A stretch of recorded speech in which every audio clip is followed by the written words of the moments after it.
Good morning dear friends. इस class के तहत क्लास 12th के विद्यार्थी आज से नए पाठ्यक्रम की शुरुआत करेंगे। मतलब जो नया चैप्टर है आपका, उस चैप्टर की शुरुआत करेंगे। वो चैप्टर है आपका समकालीन विश्व में, ठीक है, राजनीति। मतलब जो आपका फर्स्ट बुक है उसके बारे में आप लोग स्टडी करना चाहें, मतलब करेंगे, समकालीन विश्व में राजनीति। ठीक, इसमें देखिए लिखा गया जो तीसरा चैप्टर है समकालीन विश्व में अमेरिकी वर्चस्व। ठीक, चैप्टर का नाम है। अब इसमें थोड़ा सा आप लोग इंग्लिश भी पढ़ लिया करिए, जैसे अमेरिकाज, ठीक है, हैगमनी इन द कंटेम्प्रेरी वर्ल्ड। आपको पता है आपका जो पहला चैप्टर था शीत युद्ध के दौर, और दूसरा चैप्टर था सोवियत संघ का विघटन, और तीसरा चैप्टर है समकालीन विश्व में अमेरिकी वर्चस्व। बात यहां पर आती है जो आपने फर्स्ट चैप्टर पढ़ा। फर्स्ट चैप्टर पढ़ने पर आपने देखा कि द्वितीय विश्व युद्ध के बाद किस तरीके से रूस और अमेरिका, जो विश्व के दो शक्तिशाली राष्ट्र थे, दोनों अपने वर्चस्व की लड़ाई लड़े, और दोनों में आमने सामने टक्कर ना होकर के दोनों एक दूसरे से परोक्ष रूप से युद्ध लड़े। उसी को शीत युद्ध कहा गया। और हम देखते हैं कि 90 के दशक के आते आते, ठीक, सोवियत संघ का क्या हो गया, विघटन हो गया, और जहां पर शीत युद्ध का क्या हो जाता है, अंत हो जाता है। तो दूसरे चैप्टर में आपको बताया भी गया सोवियत संघ के विघटन के प्रमुख कारण क्या थे। ठीक है, एक तो वहां की साम्यवादी नीति, दूसरी क्या है, लोगों का लोकतंत्र की तरफ बढ़ता हुआ रुझान। ठीक है, मतलब खुली जो अर्थव्यवस्था थी लोग उसको अपनाना चाहते थे, बंद अर्थव्यवस्था को लोग अपनाना नहीं चाहते थे, जिससे वहां जनता के बीच में क्या आया, विद्रोह हुआ। और कह सकते हैं कि उसके जो छोटे छोटे प्रांत थे वो सब उससे टूट करके क्या हो गए, बिखर गए। तो अब बिखरने के परिणाम स्वरूप अब तीसरा जो चैप्टर आपको यहाँ पर आता है कि जब रूस का विघटन हो गया तो विश्व की जो दूसरी शक्ति थी वो क्या हो गई, क्षीण हो गई। अब एक शक्ति बची, और वो शक्ति कौन थी, अमेरिकी शक्ति। तो पूरे विश्व में उसकी क्या हो गई, दादागिरी हो गई। अब यही चीज लिखा गया है, यही चैप्टर का नाम है आपका समकालीन विश्व में अमेरिकी वर्चस्व। देखिए इसमें पढ़ना क्या है, देखिए बताया क्या गया अध्याय में।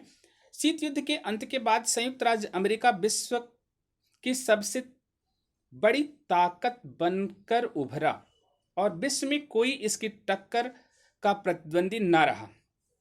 इस घटना के बाद के दौर को अमेरिकी प्रभुत्व का एक ध्रुवीय विश्व का दौर कहा जाता है। अमेरिका ने महाशक्ति के रूप में विश्व राजनीति में अपना प्रभुत्व भी सिद्ध कर दिया है।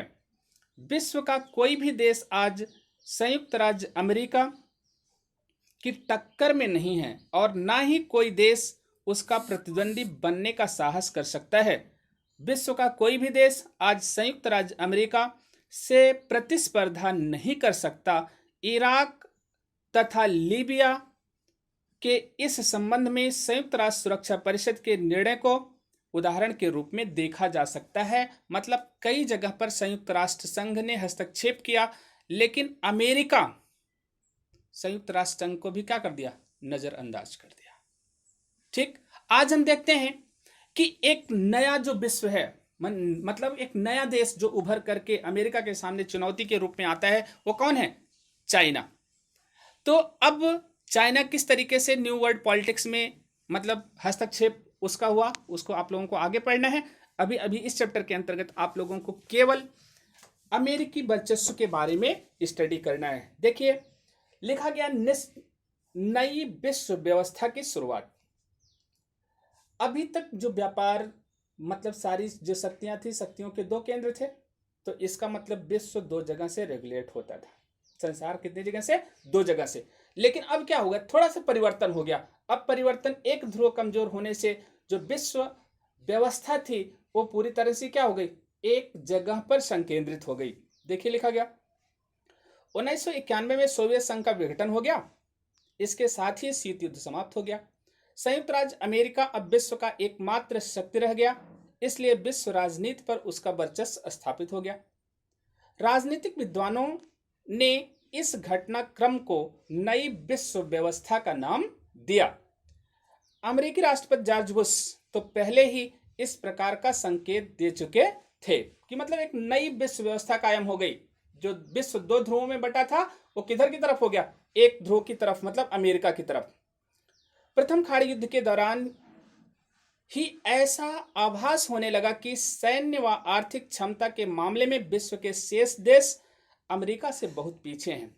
यद्यपि सोवियत संघ को इराक का मित्र देश माना जाता था, पर इस युद्ध में इराक को उससे कोई सहायता प्राप्त नहीं हुई। संयुक्त राष्ट्र ने भी कुवैत की स्वतंत्रता की रक्षा के लिए इराक के विरुद्ध बल प्रयोग की अनुमति दे दी। इस विवेचना से स्पष्ट है कि अमेरिकी वर्चस्व को स्वीकार कर लेने के अतिरिक्त विश्व के पास अब कोई विकल्प शेष नहीं है। शक्ति अथवा वर्चस्व का एक ऐसा तथ्य है कि जो तमाम किस्म के प्रभावों से जुड़ा होता है, जैसे कि सैन्य क्षमता, धन दौलत, प्राकृतिक संपदा और ढांचागत ताकत, सांस्कृतिक अथवा विचारधारा की शक्ति।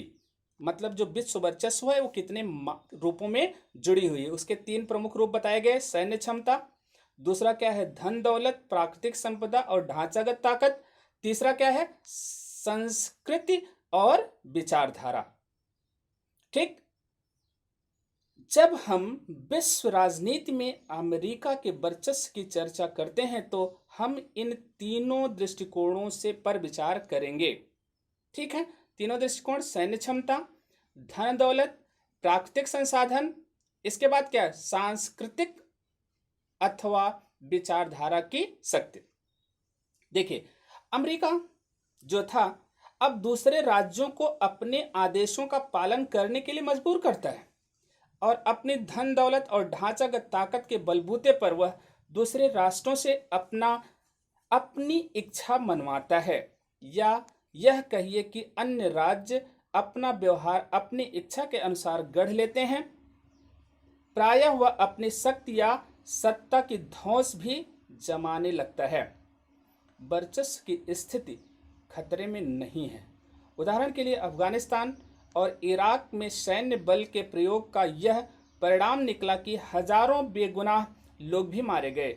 2001 के अफगानिस्तान युद्ध के दौरान रज्जाक का लड़ाका रफीक अपने घर में बैठा हुआ था कि तभी वह गोलीबारी का शिकार हो गया।